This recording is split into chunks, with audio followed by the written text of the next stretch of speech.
पहले 18वीं सेंचुरी में पर्दा प्रथा को फॉलो किया जाता था। तो जो रानी होती थी उनको बाहर पब्लिकली निकलने की फ्रीडम नहीं होती थी। तो उनके मनोरंजन के लिए ये हवा महल बनवाया गया था ताकि रानियां एंटरटेनमेंट कर सके। उस फाइनली हम हवा मंदिर की तरफ जा रहे हैं। ये अंतिम फ्लोर है हवा महल का।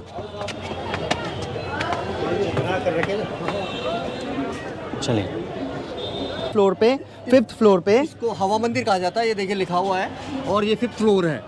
इसको हवा मंदिर इसलिए कहा जाता है कि पहले इस हवा महल का नाम हवा मंदिर ही होता था।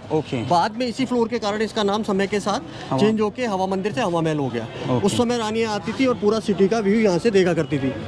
वो वॉच टावर है, वहाँ रानियां नहीं जाती थी, वहाँ गार्ड्स पहरा देते थे जो कि मैंने बताया किन्नर होते थे। तो फाइनली हम आए हैं हवा महल और हवा महल में आते ही हमें मिले गाइड जितेंद्र जी तिवारी, जो यहाँ कब से सेवाएं दे रहे हैं आप? मेरे को हो गए हैं यहाँ पे 10 साल। और आप जयपुर से ही हैं? हाँ, जयपुर से। तो ये जयपुर के लोकलाइट हैं जो हवा महल के बारे में काफ़ी कुछ जानकारी रखते हैं। तो मेरा पहला सवाल ये है, हवा महल को हवा महल ही क्यों कहा गया है? सर, इसको हवा महल इसलिए कहा जाता है क्योंकि इस हवा महल में there are 953 small windows and casement. 253 झरोखे खिड़कियां हैं हवा के लिए। और इसमें क्या क्रॉस वेंटिलेशन है, तो जब बाहर हवा चलती है तो इसमें अंदर चारों तरफ हवा आती है। इसी कारण से इसको हवा महल कहा जाता है। तो बेसिकली ये जो हवा महल बनाने का क्या पर्पस रहा? क्योंकि राजा महाराजाओं के पास तो सिटी पैलेस पहले ही था। हाँ, इसको बनाने का रीजन ये था, इसको आज से लगभग 220 साल पहले सन 1799 में 1799 में जयपुर के एक राजा थे जिनका नाम था सवाई प्रताप सिंह। तो उन्होंने इसको बनवाया था रानियों के लिए। इसको बनवाने का कारण ये था कि पहले 18वीं सेंचुरी में पर्दा प्रथा को फॉलो किया जाता था। तो जो रानियां होती थी उनको बाहर पब्लिकली निकलने की फ्रीडम नहीं होती थी। तो उनके मनोरंजन के लिए ये हवा महल बनवाया गया था ताकि रानियां एंटरटेनमेंट कर सके। उस समय उनका रेजिडेंस सिटी पैलेस ही होता था। सिटी पैलेस से रानियां यहाँ आती थी अपना समय बिताने, एंटरटेनमेंट करने और फेस्टिवल्स मनाने। ये इसको बना क्योंकि पर्दा प्रथा थी। हमें शुरू से गाइड कीजिए कि ये हवा महल में क्या क्या है। हमें यहाँ का टूर कराइए, दर्शकों को यहाँ का टूर कराइए। हाँ जी, देखिए ये अभी जो जिस जगह अपन खड़े हैं इस कोर्टयार्ड को कहा जाता है शरद मंदिर। शरद मीन्स इन इंग्लिश में ऑटम। तो उस समय जो ऑटम में जो फेस्टिवल्स आते थे, होली, गणगौर, तीज का त्यौहार मनाने रानियां यहाँ आया करती थी। ये जो आप बीच में देख रहे हैं ये फाउंटेन लग रहा है, ये रानियों का नहाने का बाथटब होता था जिसको हमाम कहा जाता है। पहले फाउंटेन नहीं होता था क्योंकि बिजली नहीं होती थी, ये तो अभी लगाया है। तो रानियां इसमें आके फिर नहाया करती थी। तो पानी में गुलाब जल इत्र मिलाया जाता था, पूरा एटमॉस्फेयर एकदम सुगंधित हो जाता था। होली का त्यौहार जब आता था तो राजा यहाँ पे फिर होली खेलने आता था। और इस पैलेस की मुख्य बात ये थी कि राजा के अलावा इसमें दूसरा मेल कोई अंदर अलाउ नहीं होता था, केवल राजा ही आता था। वो जो ऊपर आप देख रहे हैं ये वॉच टावर है, ये सिक्योरिटी पर्पस से बनाई गई थी। पहले इसमें गार्ड्स पहरा देते थे जो कि किन्नर हुआ करते थे। तो राजा के अलावा कोई मेल नहीं होता था।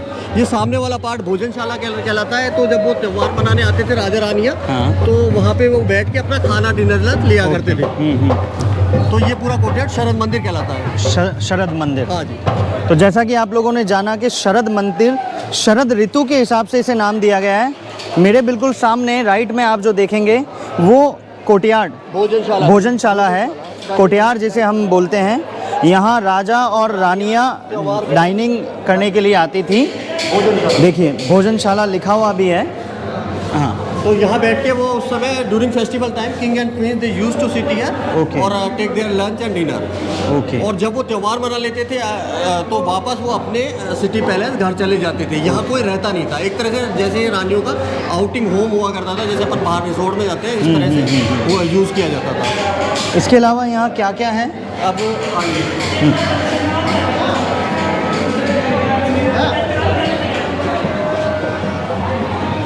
अब देखिए ये जो शरद मंदिर का जो कोर्टयार्ड है, उस समय जो रानी आती थी तो वो कहाँ से देखती थी?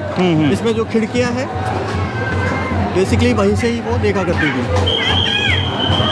ये देखिए ये अपन शरद मंदिर कोर्टयार्ड के अंदर आ गए हैं और इसमें ये देखिए लिखा हुआ भी है शरद मंदिर। तो रानियाँ आती थी और यहाँ से वो बैठ के वो बाहर देखा करती थी डेली एक्टिविटीज़, गणगौर का प्रोसेशन, तीज का प्रोसेशन, राजा की परेड। तो इस तरह से वो देखती थी, अपना एंटरटेनमेंट करती थी और पर्दा प्रथा को फॉलो भी करती थी। दोनों काम हो जाता था। और हवा महल क्या है, रेड सैंडस्टोन और चूना पत्थर का बना हुआ है। इसका आर्किटेक्चर, इसमें आपको दोनों का मिश्रण देखने को मिलेगा। This is blend of Mughal and Rajput architecture. ये चूने की वजह से ठंडा रहता है? ऐसा रहता है क्योंकि पहले सीमेंट नहीं होती थी, चूना लेट गर्म होता है, इसलिए ठंडा रहता है गर्मी में।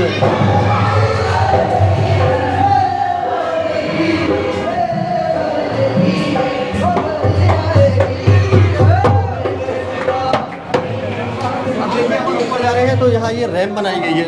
ओके। सीढ़ियाँ नहीं है वो इसलिए क्योंकि उस समय जो रानियाँ होती थी काफ़ी लंबे घेरदार लहंगे पहनती थी भारी भारी, तो यदि सीढ़ियाँ होती तो उनको दिक्कत आती, तो उनकी सुविधा के लिए यहाँ ये रैंप है। रानियाँ क्या है पैदल भी जाती थी और त्योहारों पे वो व्हील चेयर पे बैठती थी जो कि चंदन की लकड़ी की होती थी, फिर दासी उनको खींच करके ऊपर लेके जाया करती थी। इसलिए इस पे सीढ़ियाँ नहीं हैं। सीढ़ियाँ ये 4 मंजिल तक, 5th फ्लोर पे सीढ़ियाँ हैं। अच्छा, ये 5 मंजिला इमारत ये है। 5 मंजिल का महल है। ओके, हम अब अभी देखिए, हैं ये- पहली मंजिल पे।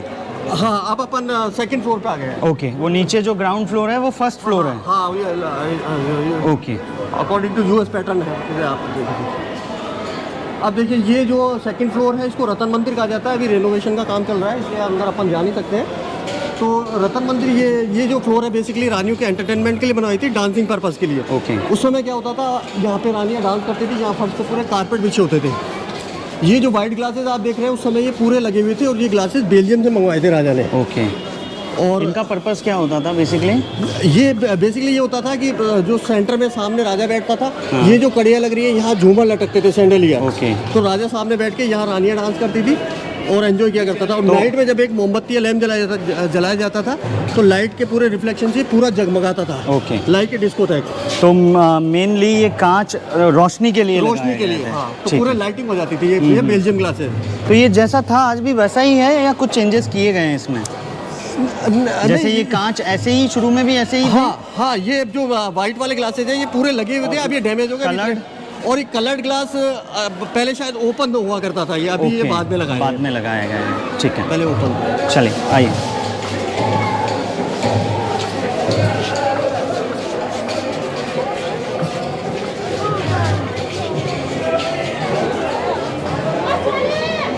इस हाँ,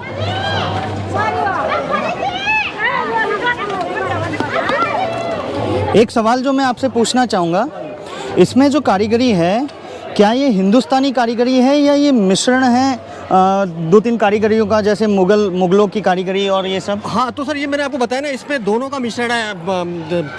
हिंदू और मुगल दोनों का वो है आर्किटेक्चर है। मुगल एंड राजपूत आर्किटेक्चर है। ओके। एक्चुअली में दोनों का मिश्रण है, क्योंकि राजपूत आर्किटेक्चर में आपको बताऊं तो ये पिलर्स जो होते हैं राजपूत आर्किटेक्चर का एलिमेंट है। गुम्बद जो होते हैं शायद ये मुगल, हाँ, तो इसलिए मुगल। में गुम्बद भी है। और ये क्या रेड सैंडस्टोन का बना है, तो पहले मुगल्स रेड सैंडस्टोन का यूज ज़्यादा किया करते किया करते थे, थे। तो इस कारण से इसमें दोनों का मिश्रण है ये। और बेसिकली क्या ये वास्तु को फॉलो करते हुए बनाया गया है? क्योंकि जैसे कि हम जानते हैं कि ज़्यादातर राजा महाराजा वास्तुकला में बहुत विश्वास करते थे, तो शायद इसको भी वास्तु। हाँ जी, बिल्कुल इसको वास्तुकला के अकॉर्डिंग बनाया गया है। अच्छा, और इसमें मैंने एक चीज़ जो जानी कि नीचे इसका जो सिस्टम है वो बिना फाउंडेशन के है, बिना बेस के, ऐसा कुछ सच है क्या? नहीं सर, ये बिल्कुल मतलब रूमर है, ये ऐसा कुछ नहीं है।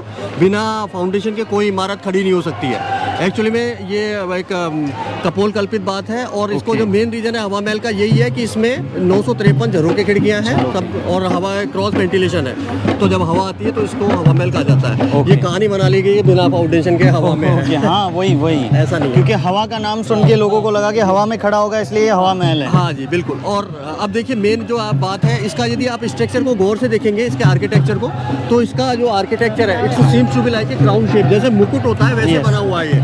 तो इसके पीछे रीजन ये था कि जो सवाई प्रताप सिंह किंग थे, हाँ। वो कृष्ण भगवान के भक्त थे। तो कृष्ण भगवान मुकुट पहनते हैं, तो राजा ने पहले से उनको डेडिकेट करते हुए, इसके आर्किटेक्ट थे लालचंद उस्ता, उनको कहा कि भाई ये क्राउन के शेप में बनाया जाए, तो ये क्या क्राउन के शेप में बना हुआ है। तो ये लालचंद उत्सा जी जयपुर के ही थे? हाँ, ये जयपुर के, मतलब हाँ राजस्थान के ही थे, मतलब जयपुर। अच्छा, और बाकी जो 3 इमारत है वो भी सेम ऐसी ही कुछ बनी हुई है या उनमें कुछ डिफरेंस है? अच्छा, मंजिलें? हाँ, अब जो तीसरी मंजिल है वो इसकी 2nd फ्लोर के जैसी ही है। हाँ। उसको विचित्र मंदिर बोला जाता है और सेम ही है, लेकिन वहाँ पे एक्टिविटीज अलग होती थी। वहाँ पे जो राजा है पूजा किया करते थे कृष्ण भगवान की, ओके। पूजा के पर्पज से बनाई थी। हाँ। तो वहाँ पहले मूर्ति हुआ करती थी, राजा पूजा करते थे। और अच्छा। पूजा के बाद फिर रानी आती थी और डेली एक्टिविटीज स्टार्ट होती थी। तो अभी यहाँ मूर्तियाँ नहीं है ऐसा? मूर्ति आप किसी म्यूजियम में शिफ्ट कर दी गई है। म्यूजियम में शिफ्ट कर दी गई हैं। हाँ जी। तो ये मूर्तियाँ कहाँ से लाई गई थी, कुछ आइडिया? जैसे अभी मैं गोविंद देव जी के मंदिर को विजिट करके आया, तो मुझे पता चला कि राजा जय सिंह द्वितीय वाराणसी से गोविंद देव जी को लेके आए हाँ, तो इसकी भी मूर्ति इधर मथुरा से ही आई थी। अच्छा, मथुरा से आई है। तो जो अब जो थर्ड फ्लोर पे हम जा रहे हैं वो एक मंदिर है। हाँ, लाइक उसको मतलब मंदिर ही यूज़ किया जाता था। अच्छा, एज ए मंदिर यूज़ किया जाता था। तो क्या 12 महीने यहाँ रानियाँ अपना निवास करती थी या सिर्फ त्योहारों पे ही आना जाना रहा करता था? नहीं सर, त्योहारों पे तो मेनली आती ही थी, और बाकी जब रानियों की इच्छा होती थी तब वो आया करती थी। बाकी त्योहार तो पे तो आती ही थी, ऐसा नहीं था कि हाँ, नहीं आती। ओके। तो ये रानियों का रिक्रिएशन हाउस कहलाएगा। हाँ बिल्कुल, जैसे अपन बोलते हैं ना, अपन रिसोर्ट में जाते हैं। बिल्कुल outing बिल्कुल को, बिल्कुल। तो इस तरह से ये हुआ करता है। इतना घुमावदार क्यों बनाया गया है इसको? हाँ राइट, इसको अब ये ऊपर जाने का रैंप है। हाँ हाँ हाँ।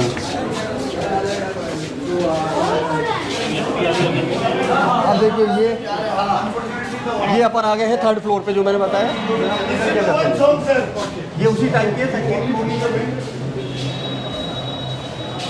जैसे नीचे वाली फ्लोर थी, लेकिन नीचे वाली डांसिंग पर्पस से थी, ये पूजा के पर्पस से बनाई थी। तो पहले यहाँ पे there was idol of lord Krishna and king used to worship his deity lord Krishna, पूजा किया करते थे। ओके। और गर्मियों में अधिकतर रानी अपना समय या तो सबसे नीचे वाली ग्राउंड फ्लोर पे बिताती थी या इस फ्लोर पे। इसका रीजन ये था कि इसमें खिड़कियाँ बड़ी बड़ी हैं और क्रॉस वेंटिलेशन है। ओके। अभी खिड़कियाँ बोलते हैं बहुत गर्मियों में ठंडा रहता है। ओके।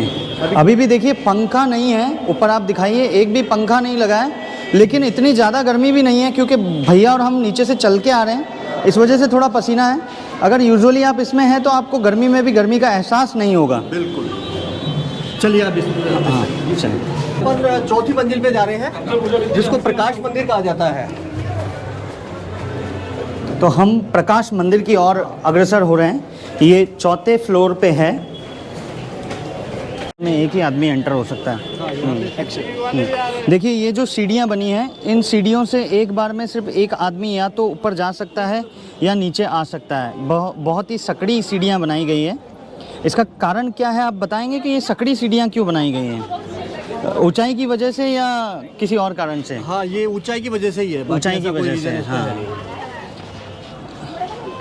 क्योंकि ऊपर जैसे जैसे हम जा रहे हैं वो आर्किटेक्ट जो है बिल्डिंग का वो छोटा होता जा रहा है, तो ऊंचाई की वजह से इन्हें सकड़ा बनाया गया है। चलिए फाइनली हम हवा मंदिर की तरफ जा रहे हैं।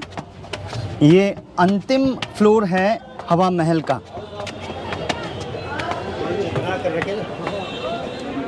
चलिए तो लीजिए हम आ चुके हैं, ये देखिए, तो लीजिए हम आ चुके हैं हवा महल के फाइनल फ्लोर पे, फिफ्थ फ्लोर पे। इसको हवा मंदिर कहा जाता है। ये देखिए लिखा हुआ है, और ये फिफ्थ फ्लोर है। इसको हवा मंदिर इसलिए कहा जाता है कि पहले इस हवा महल का नाम हवा मंदिर ही होता था। ओके। बाद में इसी फ्लोर के कारण इसका नाम समय के साथ चेंज होके हवा मंदिर से हवा महल हो गया। उस समय रानियाँ आती थी और पूरा सिटी का व्यू यहाँ से देखा करती थी। वो वॉच टावर है, वहाँ रानियाँ नहीं जाती थी, वहाँ गार्ड्स पहरा देते थे, जो कि मैंने बताया किन्नर होते थे। सामने आप पूरा व्यू देख सकते हैं। सामने जंतर मंतर है, और वो जो येलो कलर के आप देख रहे हैं वो सिटी जैसा, हाँ टावर, वो सिटी पैलेस है। तो वहाँ से रानियाँ यहाँ आती थी। यहाँ पूरा एक रास्ता है, ओके, इधर से जाके। तो ये अंदर अंदर ही होगा रास्ता? हाँ, अंदर ही अंदर। जो आपने देखा सामने जो ऑफिस है, तो नगर निगम का ऑफिस, उसमें जाते हैं तो सीधे सिटी पैलेस से कनेक्टेड है वो। तो देखिए रानियों की सिक्योरिटी का बहुत ध्यान रखा गया। सिटी पैलेस से हवा महल तक आने के लिए उन्हें अंदर अंदर आना होता था। आम जनता से उनका कोई संपर्क नहीं होता था, और यहाँ जो गार्ड्स थे वो भी किन्नर थे, ताकि उनकी सेफ्टी का अच्छे से ध्यान रखा जा सके। केवल राजा जो एक इकलौता मेल था उसे इस हवा महल में आने की अनुमति थी, अन्यथा कोई भी मेल इस हवा महल में आना अलाउ नहीं था। हाँ, और इसमें एक ये बात और है कि ये जो आप दीवार देख रहे हैं, जब आप एग्जिट पे निकलेंगे, ये वाले पार्ट इनका सर्वेंट्स क्वार्टर का कहलाते थे। जो इनके नौकर चाकर गार्ड्स वगैरह, हाँ। वो वहाँ रहते थे। जब आप निकलेंगे, दीवार बना के उनको सेपरेट कर रखा है। तो जो नौकर चाकर थे वो भी फीमेल्स ही थी? नहीं, वो मेल फीमेल दोनों होते थे। अच्छा, तो वो इधर अलाउ नहीं थे? नहीं, वो यहाँ सर्विस देते थे, रहते थे। सर्वेंट्स क्वार्टर है, सर्वेंट क्वार्टर है। हाँ, तो वो दीवार बना के उनको सेपरेट कर रखा है जब आप निकलेंगे एग्जिट से। ओके। और वो सामने जो आप देख रहे हैं वो इसको पिलर जैसा ये विक्ट्री टावर है। इसको ईसर लाट बोला जाता है। इसको 1749 में एक राजा थे ईश्वरी सिंह, उन्होंने इसको बनवाया था जीत की खुशी में। वो अपने सौतेले भाई को युद्ध में हरा करके गद्दी पे बैठे थे, तो उस खुशी में उन्होंने ये यादगार के तौर पे इसको बनवाया था। और इसका जो दूसरा नाम है वो इसको बोला जाता है सरगासूली, जो यहाँ लोकल पब्लिक बोलते हैं। तो एक्चुअल वर्ड होता है स्वर्गासुली। वो इसलिए बोला जाता है कि इसकी जो ये टावर है इसकी 140 फीट ऊंचाई है। इस पे जाके आप खड़े होगे तो ऐसा लगेगा कि जैसे आप स्वर्ग में आ गए। ओके, तो ये विक्ट्री टावर तो ये सेकंड विक्ट्री टावर है, क्योंकि पहला प्रतापगढ़ में है विजय स्तंभ। नहीं, वो विजय स्तंभ, हाँ वो उसका नाम विजय स्तंभ है, क्योंकि वो भी कुछ ऐसी ही कहानी को रिलेट करता है। वहाँ पे भी विजय होने के बाद उन्होंने वो स्तंभ बनवाया हाँ था। हाँ हाँ। तो ये भी कुछ वैसा ही है। विजय इसमें कितनी फ्लोर होंगे ये विजय स्तंभ? ये 7 मंजिल का है। 7 मंजिला है। हाँ जी। ओके और ये जंतर मंतर है, सिटी पैलेस है, पहाड़ पे जो आप देख रहे हैं वो नाहरगढ़ का किला है। ओके, तो ये थे जितेंद्र जी तिवारी, यहाँ के गाइड, जो कई समय से सेवाएं दे रहे हैं। और हमने आपको विजिट कराया हवा महल। हवा महल के 5वें फ्लोर पे आप देख सकते हैं मेरे पीछे झरोका बना हुआ है, जिससे रानियां बाहर की हलचल, बाहर की गतिविधियों को देखती थी। लेकिन बाहर का कोई भी जो आम आदमी है, आवाम है, वो रानियों को नहीं देख सकती थी। ये महल हवा महल इसलिए है क्योंकि 957 झरोके इसमें हैं, क्रॉस वेंटिलेशन इसमें है, जिसकी वजह से ठंडी हवा इसके अंदर चलती है। पूरी बिल्डिंग संगमरमर और रेड स्टोन और चूने पत्थर से बनी है, जिसकी वजह से ये ठंडी रहती है। तो कैसा लगा आपको वीडियो, कमेंट करके ज़रूर बताएं। यदि अभी तक आपने चैनल सब्सक्राइब नहीं किया तो सब्सक्राइब करें, और इस वीडियो को पसंद आया हो तो लाइक ज़रूर करें। मैं निश्चय भारत 24/7 से अलविदा लेना चाहूँगा। जय हिंद, जय भारत।